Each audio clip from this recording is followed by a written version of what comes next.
ದಿನದ ಪರವಾಗಿ ಶಿಕ್ಷಕರ ದಿನವನ್ನು ಆಚರಿಸಲಾಗುತ್ತದೆ.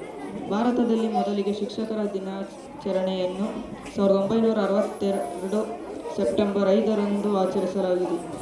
ನಾವು ಸದಾ ನಮ್ಮ ಶಿಕ್ಷಕರನ್ನು ಗೌರವಿಸಬೇಕು. ಶಿಕ್ಷಕರನ್ನು ನಮ್ಮ ಸಮಾಜದ ಬೆನ್ನೆಲುಬು ಎನ್ನಬಹುದು.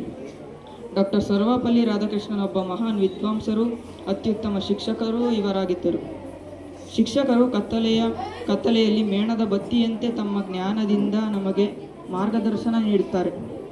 ನಮ್ಮ ದೇಶದಲ್ಲಿ ಎಲ್ಲ ಶಿಕ್ಷಕರಿಗೂ ಇದು ಅತ್ಯಂತ ವಿಶೇಷವಾದ ದಿನವಾಗಿದೆ. ಶಿಕ್ಷಕರು ಪ್ರತಿಯೊಬ್ಬರ ಜೀವನದಲ್ಲಿ ಎರಡನೇ ಪೋಷಕರಾಗಿರುತ್ತಾರೆ. ನಾವು ಯಾವುದೇ ಗುರಿ ಇಟ್ಟುಕೊಂಡರೂ ಆ ಗುರಿಗೆ ದಿಕ್ಕು ತೋರಿಸುವವನೇ ಗುರು. ಆದ್ದರಿಂದ ನಮ್ಮ ಜೀವನದಲ್ಲಿ ಗುರುವಿಗೆ ಮೊದಲ ಸ್ಥಾನವಿದೆ. ಶಿಕ್ಷಣದ ಮೂಲಾರ್ಥವನ್ನು ತಿಳಿಸಿ ಪ್ರತಿ ವ್ಯಕ್ತಿಯ ಬದುಕನ್ನು ಬೆಳಗುವವರು ಶಿಕ್ಷಕರಾಗಿರುವುದರಿಂದ ಇಡೀ ಪ್ರಪಂಚವೇ ಇವರನ್ನು ಅಗ್ರಸ್ಥಾನದಲ್ಲಿಟ್ಟು ಪೂಜಿಸುತ್ತದೆ. ಅದಕ್ಕಾಗಿಯೇ ಗುರುವನ್ನು ಗುರುಬ್ರಹ್ಮ ಗುರುವಿಷ್ಣು ಗುರುದೇವೋ ಮಹೇಶ್ವರ ಗುರು ಸಾಕ್ಷಾತ್ ಪರಬ್ರಹ್ಮ ತಸ್ಮೈ ಶ್ರೀ ಗುರವೇ ನಮಃ ಎಂದು ಹೇಳುತ್ತಾರೆ. ಧನ್ಯವಾದ.